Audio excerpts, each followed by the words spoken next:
This is Mavic Air 2. You may have some questions, like, So what's different?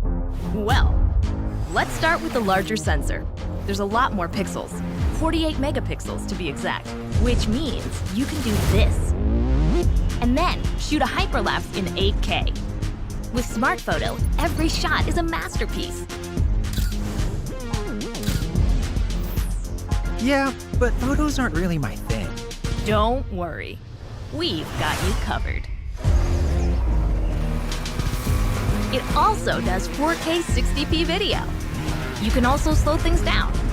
Way-do. And yes, there's HDR video. How's the flight time? It's fantastic. You're looking at up to 34 minutes in the air, a new record for the Mavic series.